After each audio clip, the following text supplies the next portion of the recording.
Halo, Selamat pagi selamat. semua. Siang apa pagi sih Nah, kalau cahayanya sih siang ya, Siang. terang banget. Terang banget. Ya, Jogja setelah cerah. kemarin hujan seharian. Mm-mm, Hari ini kita diberi udara yang cerah. cerah. Secerah bajuku. Ini tadi malam nih gue kerjain nih. Lihat nih, lukis nih. Sampai nggak tidur. Sampai nggak tidur dah. Silakan Anda kritik. Selamat datang lagi di Simak Simak. Sinau Mama. Hari ini kita menerusin obrolan kita yang minggu lalu, yang tentang bullying dan kritik. Ya. Akhirnya dari kita ngomongin bullying, terus kita ngomongin apakah kritik termasuk apa bedanya kritik sama bullying. bullying, ya. Gitu. Kok kacamata lu deh? Kacamata gua. Kalau Berapa kacamata minus? kalau menurut gua tuh kalau bedanya bullying sama kritikan itu sih di outcome ya. Kalau kritikan itu tuh outcome-nya itu adalah diskusi. Oke. Kalau bullying kan satu jalur komunikasi. Lo jelek, lo ini, lo itu, lo ini. Nggak nggak ada membuka diskusi gitu loh. Dan menurut gue orang yang suka ngeritik itu tuh menurut gue dia pinter. Karena orang pinter minumnya. Nanti kita jadi endorse ya. Karena menurut gue kalau lo bisa bertanya, berarti lo punya big picture gitu loh. Betul. Dan mempertanyakan sesuatu tuh menurut gue ya karena lo ada sesuatu yang lo tahu dan orang itu nggak tahu mungkin. Nah, kritikan itu tuh ya itu tadi membuka diskusi. Misalnya kita ngomongin air, apa yang lo tahu tentang air, apa yang gue nggak tahu. Nanti kita kan bertukar informasi tuh. Nah, mungkin kalau kritikan yang akan ada kritikan juga berlevel ya, Bo, nggak cuma kayak seblak ya. Kritikan tuh juga ada levelnya. Tak berkaret, karetnya 3. Nah, itu nanti tinggal cara kali ya. Betul. Memancing emosi sampai di mana gitu. Iya. Itu gue setuju sih. Jadi artinya semua orang bisa mengkritik. Sangat gampang lah mengkritik. Malah bisa dibilang gue lebih merasa orang tuh lebih mudah mengkritik daripada membuli. Lebih mudah mengkritik daripada membuli, oke? Ya, ini menurut gue ya, karena menurut gue gini, kalau itu tadi ketika kamu mengkritik kamu harus punya dasarnya. Dan tidak dan banyak orang yang menggunakan dasar-dasar dari pengalaman misalnya, dari pengetahuan yang mungkin hanya sekecek-kecek gitu, tapi ya dianggap itu sebagai sesuatu yang berdasar. Gitu kan. Makanya lebih gampang nih, misalnya bikin makalah gitu, kok gitu doang makalahnya misalnya, atau bikin tulisan, begitu doang, gue juga bisa gitu kan. Iya. Karena kalau bully itu aku rasa pasti ada latar belakang emosi yang dirasakan orang pembuli ini gitu. Oke. Entah itu berkaitan sama orang yang dibully atau enggak, ya kan? Karena bully kan sifatnya gitu ya. Iya. Sifat ekspresi dari si pembuli sebenarnya. Nggak ada hubungannya sama yang dibully. Kadang nggak ada hubungannya. Dan itu biasanya akan muncul pasti tertrigger sesuatu gitu. Walaupun tidak tertrigger oleh si pembuli, tapi tertrigger hal yang membuat dia menjadi kayak, gue kok pengen jatuhin orang, gue kok pengen nyakitin orang gitu. Entah dia misalnya marahnya di rumah, pelampiasannya ke jalan. Ke pengendara lain. Nah, iya kan. Nah, kemudian yang pembuli keluarkan itu biasanya kan memang isinya sangat katakanlah menyakitkan dan cenderung dilakukan berulang-ulang dan polanya tuh sama. Gitu. Artinya kan kurang kreatif ya nggak sih?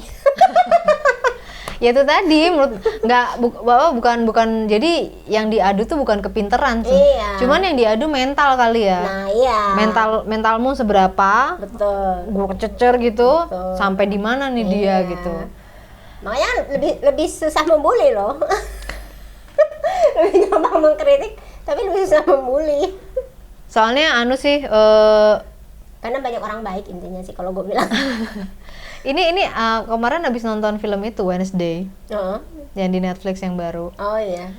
Itu tuh menurut gue tuh dia kan ratingnya kan 18+. Gue pikir apa dong 18+. Ternyata yang bikin 18+ itu aura yang dibuat, yang dibikin. Terus ada adegan-adegan yang anak sekolah tapi kok ya itu tadi buliannya tuh luar biasa. diikat, dimasukin mulutnya, dimasukin apel supaya nggak bisa teriak, dan masih dimasukin ke loker. Nah, iya kan? Nah, tapi si kakaknya ini karena mentalnya kuat, dia nggak banyak cincong. Dia cuman bawa ini ikan pirana ke kolam di mana yang pembuli ini lagi main voli air itu loh. Udah disebar. Selamat deh. Nah, itu tuh pembuli tuh akibat dari membuli ya. Akibat karena dia mentalnya kuat banget. Gue bilang, oh ini memang ratingnya memang 18+ karena terlalu kejam. Ama ini loh, Bo, dasar pemikirannya berakar ininya loh, akar berpikirnya tuh udah di luar ini. Udah nalar lah. Makanya kan kalau untuk jadi pembuli itu perlu kekuatan mental banget. Sampai berani mengikat, memasukkan ke dalam loker. Iya. Kritikus nggak ada yang berani kayak gitu. Karena dia niatnya membuka wacana baru. Betul. Atau mau memaksakan teorinya, tapi secara ilmiah gitu misalnya. Betul. Jadi ya itu tadi, mungkin kamu tahu apa yang aku tidak tahu, atau aku tahu apa yang kamu nggak tahu. Jadi akhirnya kan terjadi diskusi. Nggak cuman ini punyamu salah. Biasa kan kalau ngeritik kan, kalau yang baik ya Bu, dia bilang sepengetahuanku begini. Kalau misalnya dimasukkan begini, gini. Nah, ntar kan yang dikritik kan namanya juga udah berkarya kan, apapun karyanya kan pasti ada effortnya. Betul. Nah, pasti kan yang dikritik juga enak kan. Iya, benar. Tujuannya tuh jelas gitu loh. Oh, dia kayaknya dia pengen membuka diskusi. Jadi yuk ngobrol gitu, daripada. Walaupun kadang yang namanya orang kritik tuh belum tentu ada solusi ya. Nggak harus. Kalau menurutku sih nggak harus. Apalagi yang kalau kritiknya pedes. Oh, itu dia. Itu biasalah. Itu tuh mau dibilang bully nggak boleh juga ya, karena biasanya sekali aja. Ya kan? Sekarang pembuli kan berkali-kali tuh. Kalau ini kan sekali doang, tapi pedasnya sampai ke ubun-ubun. Sampai ke ulu hati. Iya. Apalagi mau 2024 ini ya. Wow.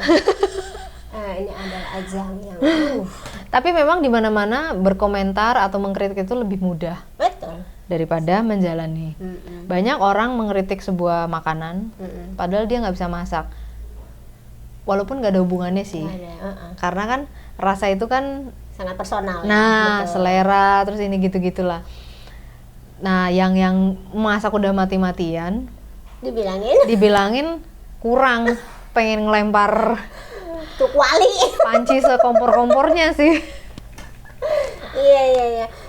Makanya kita juga kan perlu belajar nih cara mengkritik yang konstruktif tuh kayak apa sih gitu. Supaya kita nggak jadi kayak udah kena saus dikasih cabai rawit ya kan, kasih bubuk cabai, kasih sendal. Gitu. Jadi seolah-olah kalau kita mengkritik itu kayaknya buruk terus ya, padahal enggak. Padahal ada kritik yang konstruktif juga, yang membangun. Nah, mungkin kita bicara ke caranya aja. Ada beberapa orang yang memang mungkin secara komunikatif kurang pinter, karena tidak punya kebiasaan atau latar belakang, nggak ada referensi, atau latar belakang lingkungannya tidak membuat dia mampu berkomunikasi dengan baik. Betul. Tapi ada juga yang sangat baik, bahkan saking sangat baiknya kadang bingung ini orang ngomong apa ya, kok kan yang lebar kali tinggi gitu. Iya betul. Soalnya secara teori komunikasi, ketika kita mau menyampaikan pesan, kalau mau diterima itu kan kita ngelihat nih, kita bisa baca orangnya. Iya betul. Nih orang nih bagaimana gitu loh. Tapi kan ini sebuah proses yang panjang ya. Kalau memang mau bener-bener serius mau dipikirin, ya mungkin di hidup kita prioritas lah ya. Kayak sama anak, kalau misalnya kita lagi nggak capek, lagi waras, lagi terpenuhi semua kebutuhan kita mungkin ketika mengkritik anak tuh bisa baik, didengar enak, pesannya sampai gitu-gitu. Cuman kan kadang kita capek ya, udah capek. 90%-nya capek. Nah, dari seminggu tuh cuman 10% satu hari doang. Cuma satu hari yang pesannya diterima dengan baik. Iya benar. Jadi kayak sama anak tuh kan juga kadang-kadang psikologis kita lagi nggak enak, atau kita nggak bisa baca psikologisnya anak. Terus kalau psikologis anak lagi baik, kita lagi nggak baik, dia kalau bisa berekspresi dia ngomong, kok galak sih ngomongnya, biasa aja, nggak usah ini. Itu kita juga agak ketampar ya.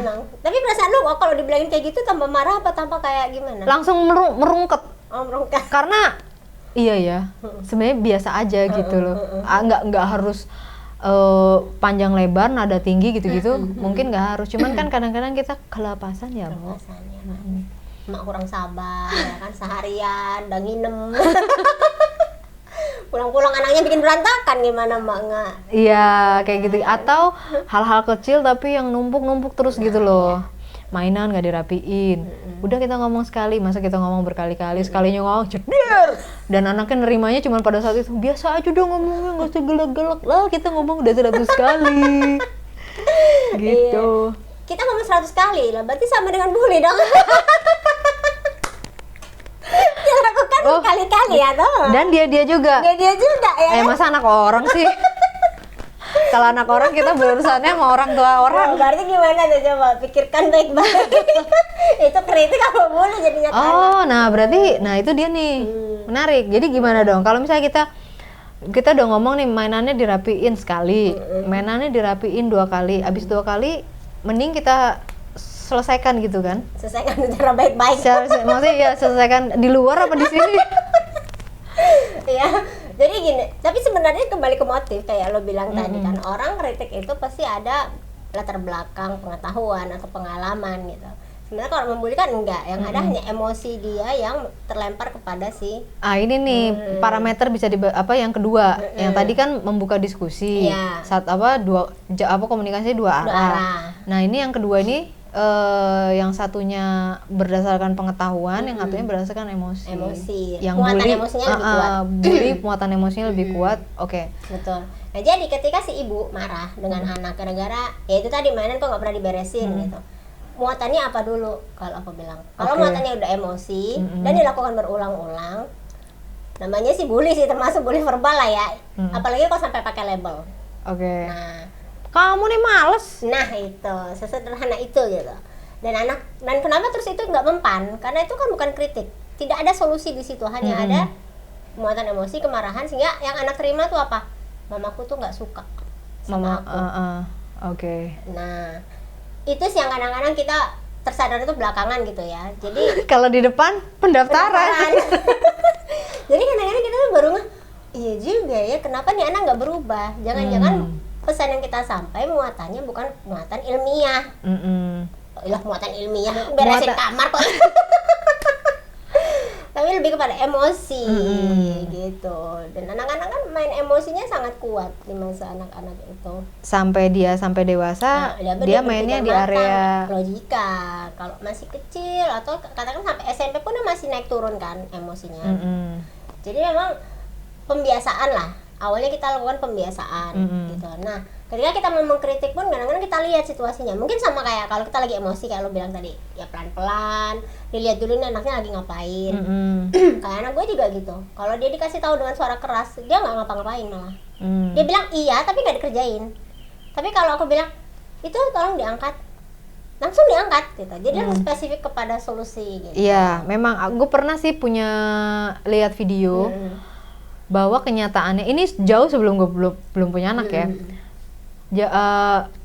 Faktanya adalah ketika ibu-ibu, emak-emak ngomel, itu ngomelnya tuh nggak spesifik gitu loh. Iya. Ya nggak sih? Betul. Banyak sub-subnya. Jadi memang secara teori komunikasi lagi, itu tuh otak kita tuh kan nggak bisa terima terlalu random gitu loh. Iya, betul. Kalau lebih spesifik, lebih ini tuh, nah gue selalu ingat itu tuh. Jadi ketika gue punya anak, gue marah-marah, gue ingat video itu. Gue bilang kalau marah yang spesifik gitu loh. Tolong bajunya diangkat dari lantai. Betul. Handuknya dijemur. Dijemur pun di mana? Kadang-kadang kan jemur di kamar. Betul. Jemurnya di mana? Di sini. Gue pernah lo digitu sama anak gue. Di sini. Wah, emosi ya kebak. Aduh, gue ngakak, maaf ya. Ya, tapi memang begitu. Jadi yang memang anak-anak perlu spesifik gitu ya, dengan apa yang dia harus lakukan gitu. Bukan spesifik apa yang kita expect. Iya. Kita kan expect-nya di sini A, tapi yang keluar tuh B. Jadi gini, yang lakukan C.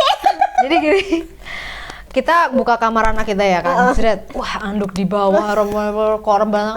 Ini kok anduk yang keluar di mulut kita karena otak kita nih kan yang anduk di bawah, ini ya semua di bawah. Kamu nih gimana sih? Kamu nih ke kamar nggak bisa rapi. Padahal kan yang bisa diterima otak anak kita. Handuk tolong dijemur, baju kotor diangkat masukin keranjang kotoran, disapu. Nah, kan cuma 3 poin itu. Tapi kan kita ya kan dari otak langsung ke mulut.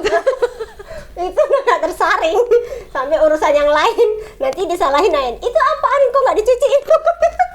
Padahal lihat pertama bukan itu kan. Iya.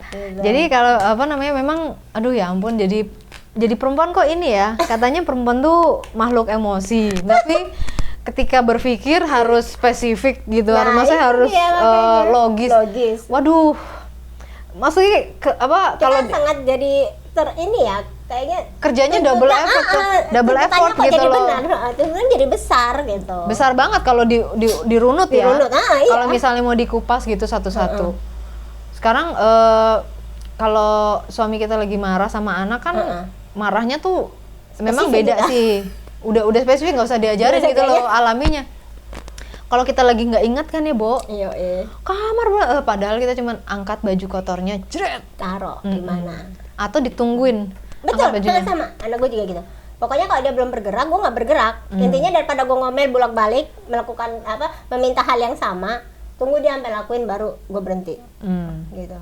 Soalnya memang ya itu tadi, kalau kita bicara kritik konstruktif yang membangun, ya memang harusnya bikin orangnya bangun. Bangun dan bergerak. Literally membuat dia bangun dan bergerak. Betul. Jadi ya itu sih. Iya. Jadi bisa, maksudnya kita sekarang udah bisa bedain ya. Maksudnya nggak usah takut lagi gitu loh. Betul. Antara kita ini ke anak nih bully atau kritik khususnya gitu. Kita ke anak gitu ya. Nah, bully. Kalau sampai yang pertama tadi berdasarkan pengetahuan, muatan emosinya rendah ya. Terus yang kedua komunikasinya dua arah. Betul. Jadi kita membuat pertanyaan-pertanyaan yang komunikasinya dua arah. Iya. Kamu enak gak sih kamarnya berantakan? Enggak. Kalau enggak, harusnya diapain kamar? Rapiin. Betul. Itu yang kedua. Yang ketiga tadi apa? Yang terakhir konstruktif, harus ya membuat orang bergerak.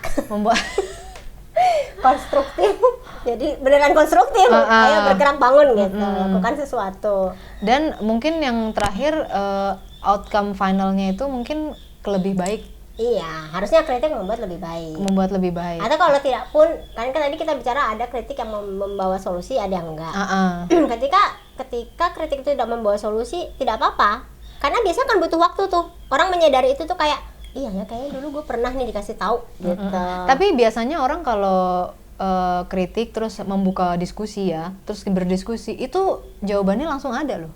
Biasanya somehow. Walaupun betul. Kita nggak mau kritik, tapi kita juga nggak punya solusi. Terus diobrolin sana sini. Biasanya muncul jawabannya sendiri. Betul. Gitu. Jadi kan kadang-kadang ya itu tadi, tapi tidak semua orang kayak aku bilang punya waktu atau punya kesempatan untuk berdiskusi panjang tentang satu hal yang misalnya dia harus perbaiki gitu. Karena dikritik seseorang. Biasanya kalau namanya orang dikritik itu yang diserang adalah egonya. Begitu diserang egonya, dia pasti akan apa duluan? Bereaksi. Ya pasti dia akan blocking duluan. Blocking. Ya kan? Ego gue nih, ditunjuk gue salah. Gue nggak sesuai, gue nggak ini nggak gitu. Nah makanya mungkin kalau mau diterima pesannya, mau diterima kritiknya, jangan menyalahkan. Nah betul. Cara yang orang mengkritik jangan menyalahkan.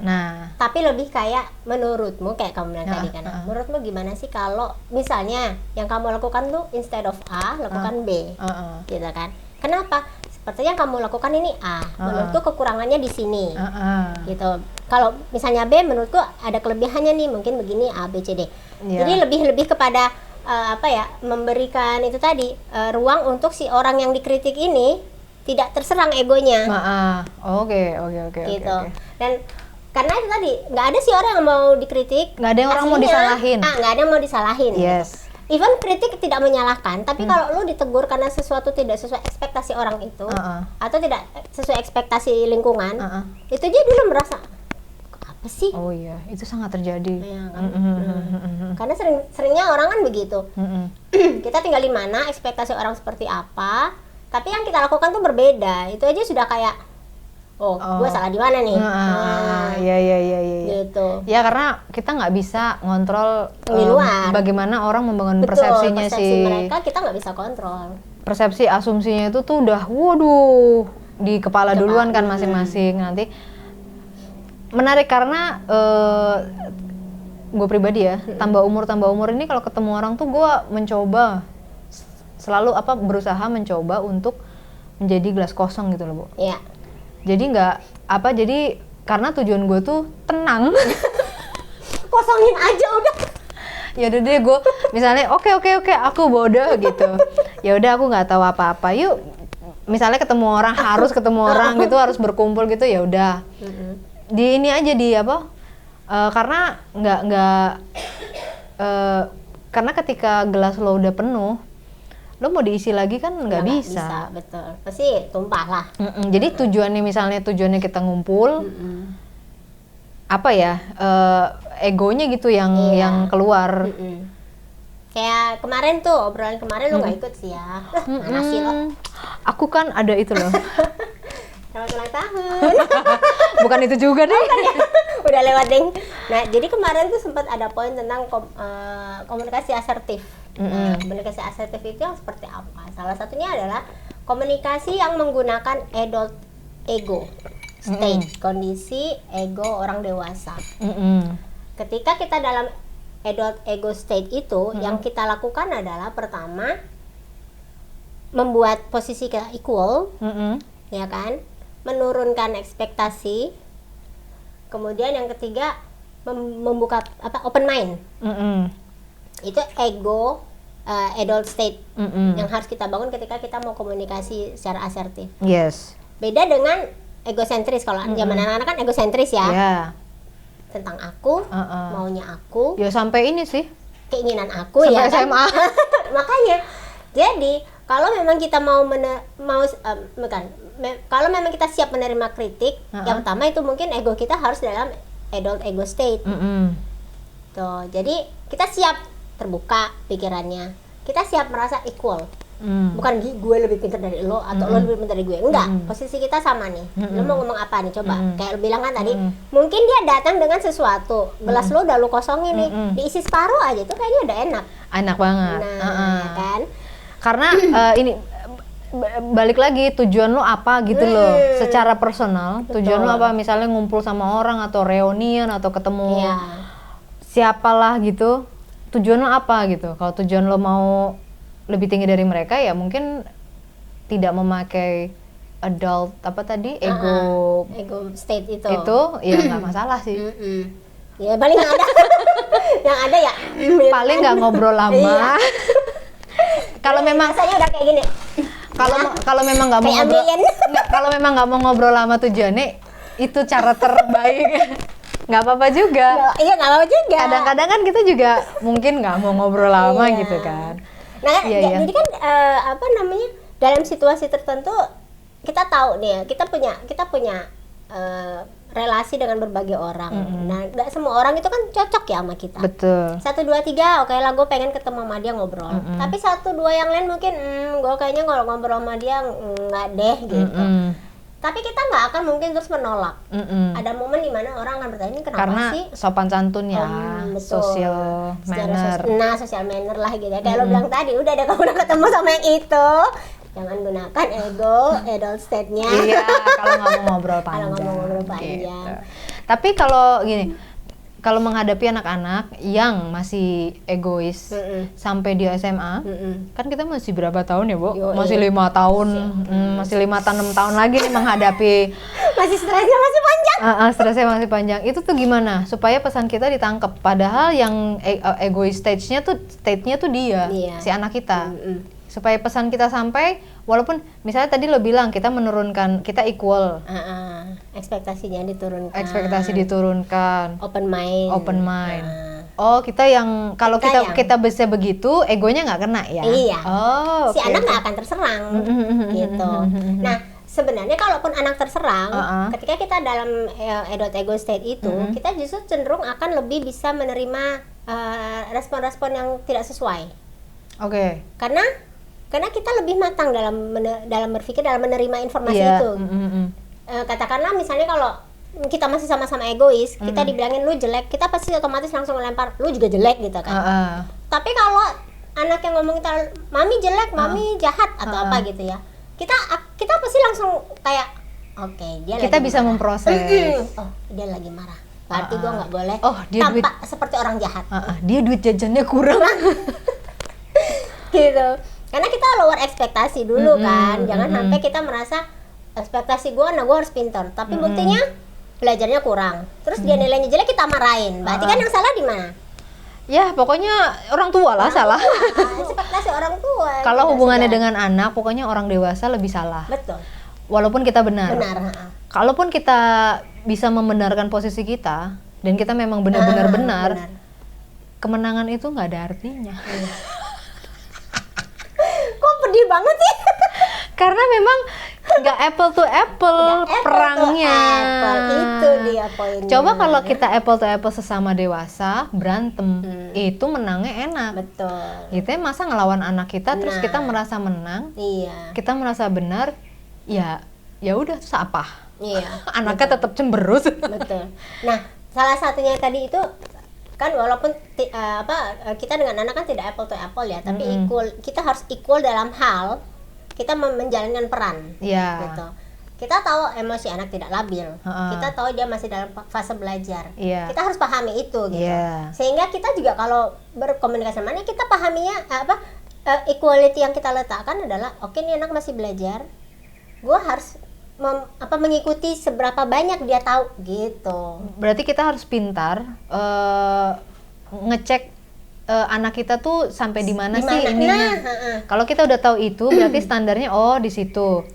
Kalaupun kita masih punya ekspektasi, ya jangan dikeluarin dulu. Karena memang ternyata anak kita masih levelnya masih di sini nih, masih di 1 atau 2 gitu kan. Jangan sampai ekspektasi kita udah 5, tapi bekal kita masih di 2. Berarti kan kita yang harus masuk dulu. Kita harus sudah dapat equality-nya antara pemahaman aku sama anak. Nah, baru deh kita tambah tuh dikit-dikit dengan cara apa? Itu tadi komunikasi asertifnya adalah terbukalah dengan anak, bicara secara real, gunakan emosi, bahasa tubuh, itu semua harus include tuh. Harus hadir ya. Harus hadir gitu. Intinya tuh harus hadir. Dan uang jajannya harus pas. Dan jangan lupa menambahkan sedikit bumbu-bumbu ya kan, makanan. Ngasih nasihat anak tuh harus dalam kondisi kenyang. Iya dong. Kita yang tua aja dalam keadaan lapar aja nggak bisa dinasehatin. Jadi kalau dia pulang sekolah kita marahin tuh nggak, pasti jadinya ribut gitu kan.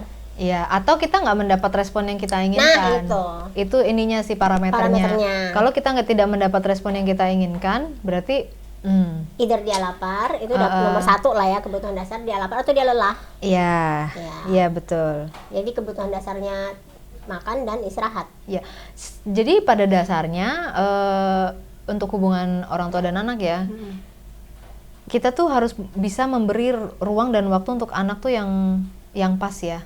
Kayak misalnya pulang sekolah nggak usah dicecer dulu. Betul. Pokoknya di ini dulu aja, di apa kayak kita beli ikan, taruh dulu di dalam air, aklimatisasi.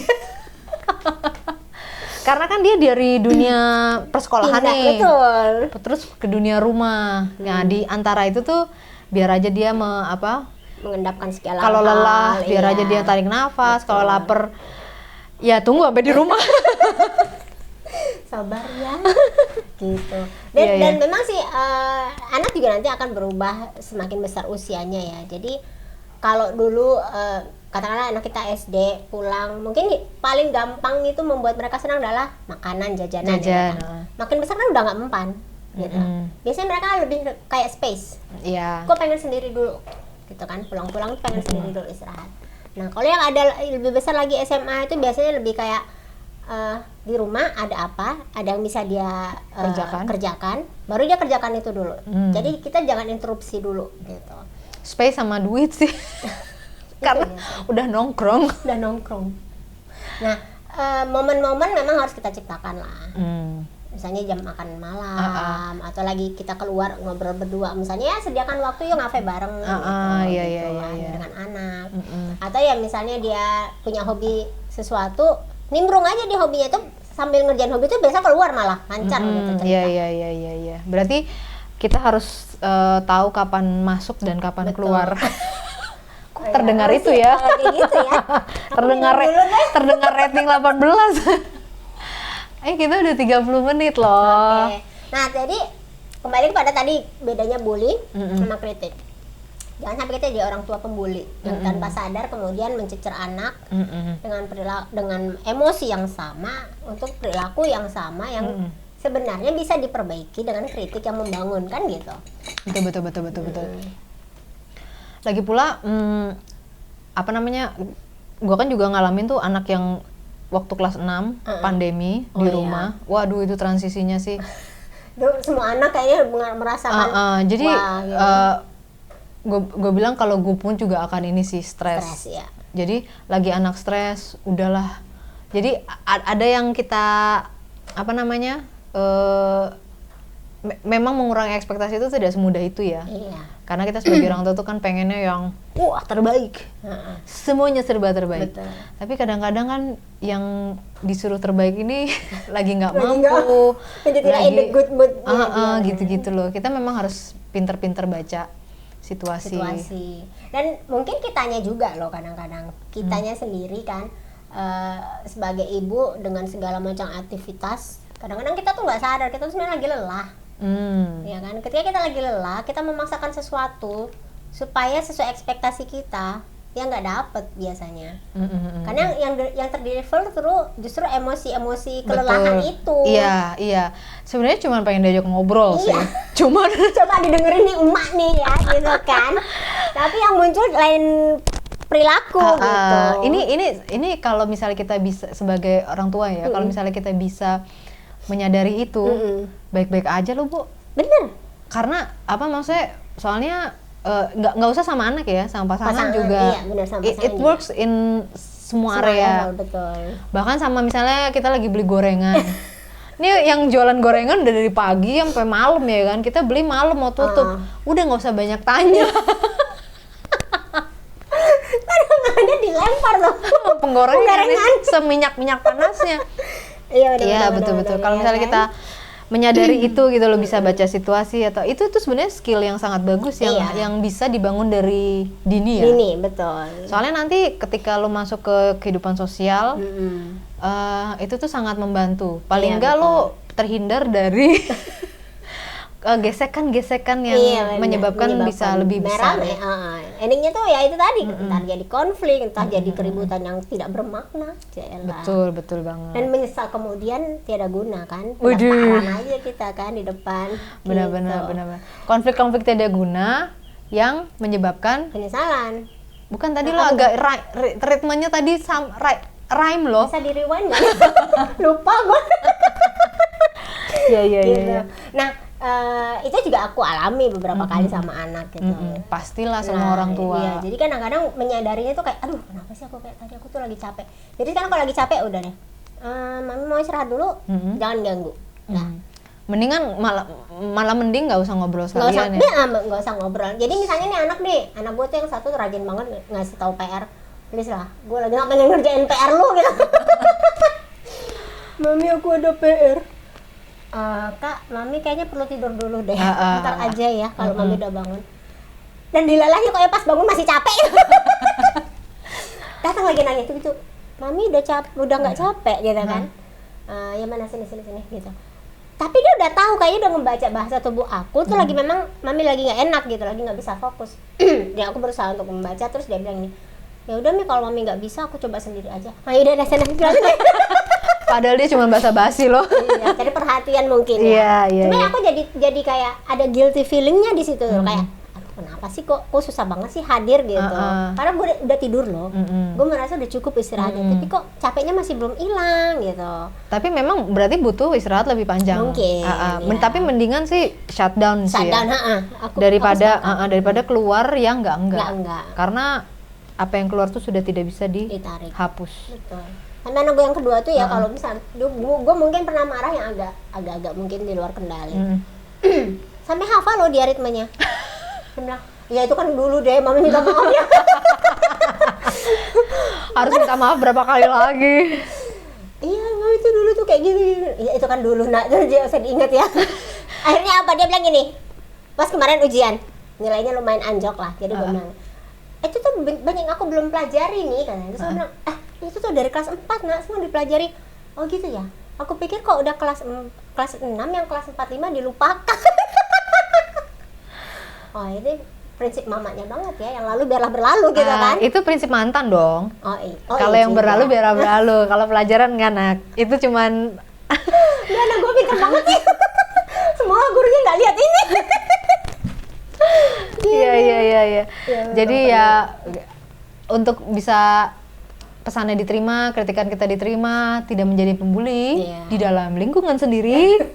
Ya itu tadi, kita harus tahu kondisi kita, kondisi anak.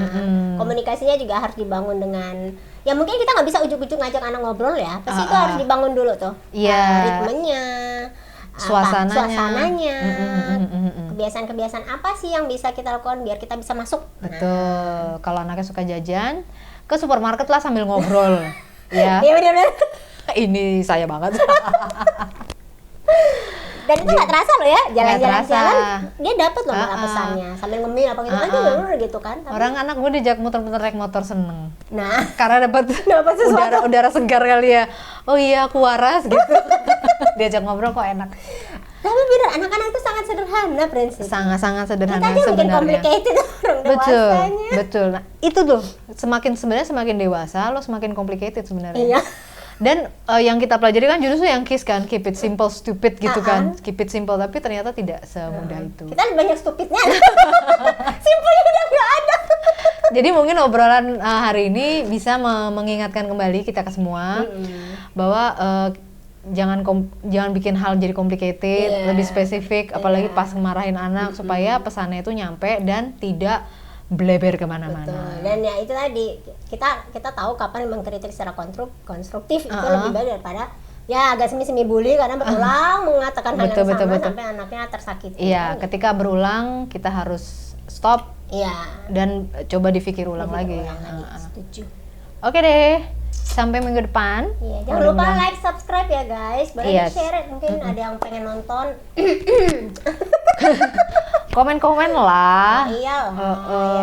Kalau mau kontak kita lebih deket ke Instagramnya Ibu ini juga boleh. Boleh. Gitu ya. Sampai ketemu lagi.